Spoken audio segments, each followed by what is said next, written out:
So what is up mga tol? It's your boy Mervs TV nga pala ulit. So babiyahe na ulit tayo. Kay Food Panda naman tayo ngayon.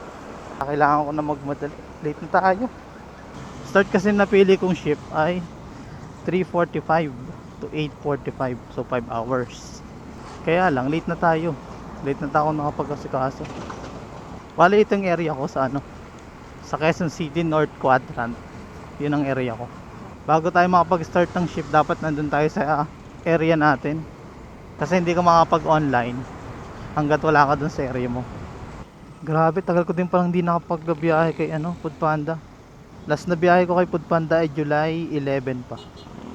2 months pala ako hindi nakabiyahe kay Food Panda. Try natin kung okay pa si Panda. Kaya pala Quezon City North yung area ko. Kasi nung nag-apply ako, ayun yung nilagay ko. Nakakalimutan ko pala yung gloves ko, ang init pala. Pwede na tayo dito sa gilid. Pasok na to sa area ko, kaya pwede na tayo mag online dito. Nalate tayo ng 8 minutes. Nga pala, pag mag start ka ng session, meron siyang verification. Selfie lang tayo. So online na nga tayo. Wait lang tayo dito ng booking.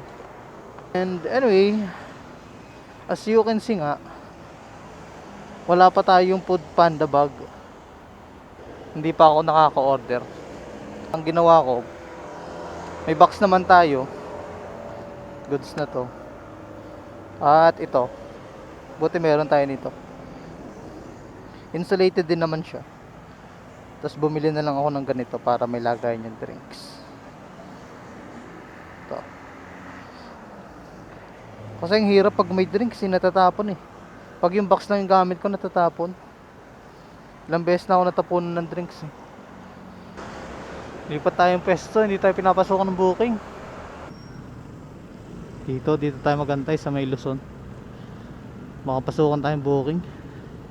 Wala pang pumapasok ng booking sa atin, medyo matagal na. May pumasok ng first booking natin, cake agad. Papalaban agad tayo sa cake ah. Cake agad first booking natin mga tol, yari tayo dito. Wait lang, balikan ko kayo. Yun, so nakuha na natin yung first pick up natin mga tol. Buti maliit lang na cake. Dito na lang natin siya ilagay para hindi siya gagalaw. Yun, di ba? Oo. Tamang improvise lang tayo, wala pa tayong Food Panda bag eh. Hindi tayo makapagmadali nito, cake yung dala natin kasi. Baka masira. Kaya tamang lang, takbong pogi lang tayo. Takbong 20 lang. Traffic ang laging kalaban. Uy, malaki pa yan. Sige, malaki pa. Oh, wag lang sasabit, wag kang sasabit. Kinakabahan ako sa cake ah. Tignan nga natin. Baka mamaya lagi akong ganito nagpo-Food Panda ako. Yun, nice pa. Lagi akong tamang hinala. Saka gustuhan ko lagi ma-make sure na okay yung pagkain ni customer. Nagiging tamang hinala ako. Yung kahit alam ko naman na okay siya. Parang feeling ko lagi matatapon eh. Tarik nito. Yari tayo dun kung wala kang cake yung dala natin, no? Tarik eh. Oh, mataas.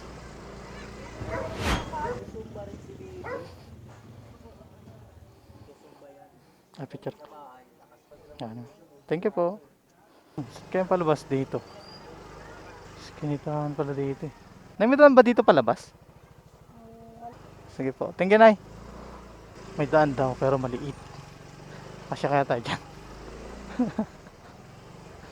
Kagi, hindi tayo kasya dito. Labas tayo.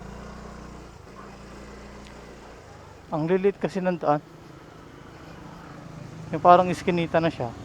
Butas-butas pa yung kalsada. Ang dami pang nakaparadang sasakyan. Tapos ang dami pang tao. Gagi, naligaw na tayo. Hindi ko na alam kung saan to eh. Tinry ko kung may daan doon. Visit, wala pala. Puro skinita lang, tapos puro dead end. Gapang ulit tayo. Grabe, tumal Lipot Panda. Sobrang tumal. Isang oras, isang booking. Dito na tayo sa Congressional. Di pa rin tayo pinapasokan ng order. Finally, pinasokan tayo ng second order natin. Buti dito lang sa Chowking. Yeah, malapit lang. Tapos 39 pesos lang. Pwede na to. Kesa wala.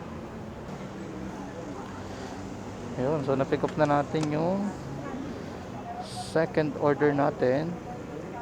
Punta na tayo sa customer. Hello po, Food Panda po ma'am. Okay po. Ay, picture po. Sungit naman ng customer natin eh. So yun nga mga tol, bali nag-apply na ako. Anong oras na din kasi? Medyo madilim na. Grabe, sobrang tumal kasi. But anyway, since pauwi na nga rin tayo, share ko lang sa inyo kung paano mag-apply kay Food Panda. Paano nga ba mag-apply kay Food Panda? So first, qualification must be 18 years old and above. All gender, pwede kang mag-apply dyan kahit anong gender mo. Go, but basta 18 years old and above ka. Pagdating naman sa requirements, kapag ang a-applyan mo ay biker, yung Food Panda na nakabike, kailangan lang ay TIN ID, o kung wala kang TIN ID, pwedeng TIN verification. Ako hindi ako nagkakamali, meron nun sa BIR, pwede kang kumuha ng TIN verification. Pero kung kukuha ng TIN verification, kumuha ka na lang din ng ID, much better, para may extra ID ka rin. Tapos police or NBI clearance. Ayun lang yung kailangan. Pagdating naman sa rider, TIN ID or TIN verification, tapos police or NBI clearance, maalin din sa dalawa. At ORCR ng motor, ayun, kailangan mo yun. Kailangan mo i-submit. Tapos syempre, professional driver's license. At pag mag-a-apply ka naman, there are two ways para mag-apply kay Food Panda. So, unang way ay online, through online. May link si Food Panda na pwede mong gamitin para masubmit mo yung mga requirements. Try ko kung gagana yung link ko, yung referral link ko. Kasi meron kaming link na pwedeng i-share as a, parang ano siya, referral link. Try ko kung gagana pa yun. Lagay ko sa comment section or sa description yung link ko. Pwede kayo dun mag-submit ng application. Pagka submit ng application, may waiting time. Yung iba 1 to 2 days lang approve ka agad eh. Pero yung iba matagal. I believe depende sa area.